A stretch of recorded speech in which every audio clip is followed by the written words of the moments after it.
প্রশ্ন ফাঁস, ছাত্র আন্দোলন, মার্চ টু পার্লামেন্ট এবং মোদি সরকার সবটা মিলে উত্তাল ভারতের রাজনীতি।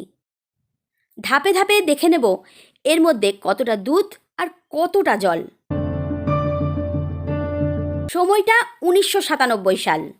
ওড়িশায় ফাঁস হয়েছিল প্রশ্ন। এবিভিপির এক নেতা সরকারের বিরুদ্ধে নামলেন আন্দোলনে। দলে দলে ছাত্ররা যোগ দিল আন্দোলনে। ছাত্র আন্দোলনের মধ্যে দিয়ে তিনি যোগ দিলেন বিজেপিতে। অ্যানথ্রোপোলজিতে পোস্ট গ্র্যাজুয়েট ডিগ্রিধারী সেদিনের সেই এবিভিপির ছাত্রনেতাটির নাম ধর্মেন্দ্র প্রধান, বর্তমানে কেন্দ্রীয় শিক্ষামন্ত্রী। মজার বিষয়, 29 বছর পর ছাত্ররাই তার পদত্যাগ চেয়ে দিল্লির রাজপথে নেমেছেন। মানুষের চরিত্র, মানুষের বিহেভিয়ার নখদর্পণে থাকা ধর্মেন্দ্র প্রধানকে তার মন্ত্রিত্ব থেকে কি সরাতে পারবে ছাত্ররা? বাজপেয়ী থেকে Modi, petrol, steel, skill development থেকে শিক্ষায় পোড় খাওয়া ধর্মেন্দ্র প্রধানকে সরানোই কি আসল উদ্দেশ্য আন্দোলনকারীদের, নাকি এর পিছনে ডিপ স্টেট? নিট ইউজি প্রথম প্রশ্ন ফাঁস হলো 2024-এ, তারপর আবার 2026-এ।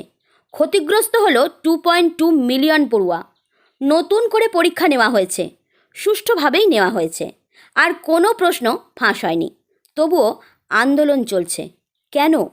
तो स्टूडेंट्स की भी भलाई इसी में कि धर्मेंद्र प्रधान का इस्तीफा हो जाना चाहिए, और स्टूडेंट्स से ज्यादा भलाई नरेंद्र मोदी की है कि धर्मेंद्र प्रधान का इस्तीफा हो जाना चाहिए।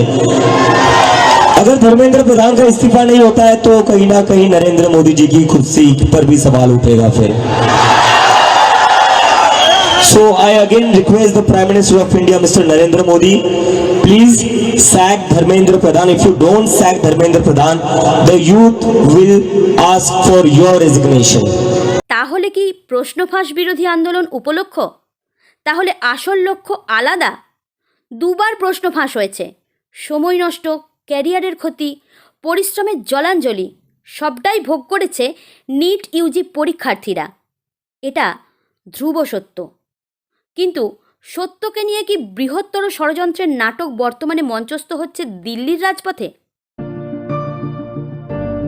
15 মে 2026 সুপ্রিম কোর্টের প্রধান বিচারপতি সূর্যকান্ত যুব সমাজকে নিয়ে একটি বিতর্কিত মন্তব্য করলেন। দেশ জুড়ে শুরু হলো কথা চালাচালি। ঠিক পরের দিন 16 মে সামাজিক মাধ্যমে রাতারাতি গড়ে উঠল ককরোচ জনতা পার্টি।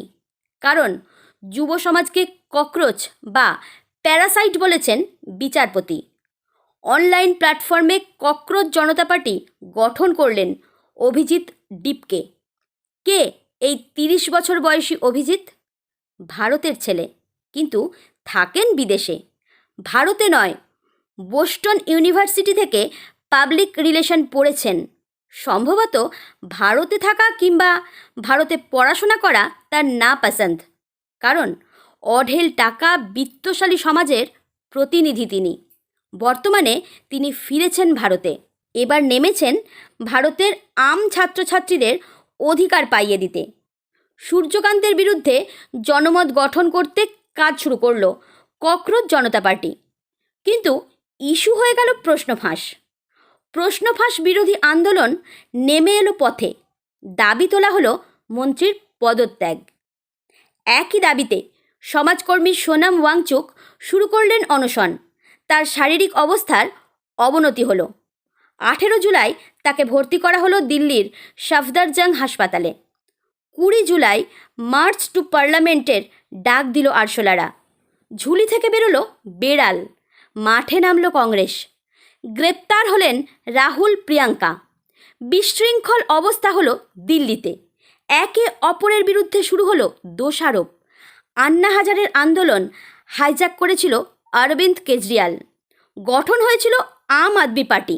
সেই আম আদমি পার্টির সোশ্যাল মিডিয়া স্ট্র্যাটেজিস্ট বোস্টন ইউনিভার্সিটির ছাত্র অভিজিৎ ডিপকে ছাত্রদের ঢাল বানিয়ে কি করতে চাইছেন? আরশোলা, ছাত্র, মন্ত্রীর পদত্যাগ, পার্লামেন্ট অভিযান সব কটার নেপথ্যে কি ডিপ স্টেটের ষড়যন্ত্র? ছড়ানো হচ্ছে ভুয়ো ছবি, ভুয়ো খবর। ব্যবহার হচ্ছে নতুন প্রযুক্তি, যেন সাজ সাজ রব। কার বিরুদ্ধে? মোদি সরকারের বিরুদ্ধে। মনে পড়ছে বাংলাদেশের কোটা বিরোধী ছাত্র আন্দোলনের কথা, ঢাকার রাজপথ। সিচুয়েশনটা মনে করুন, মিল পাবেন। ডিপ স্টেট থিওরির বিষয়টা বুঝতে পারবেন।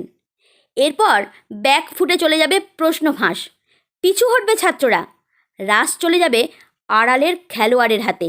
কিন্তু তা বলে কি ধোয়া তুলসী পাতা মোদি সরকার?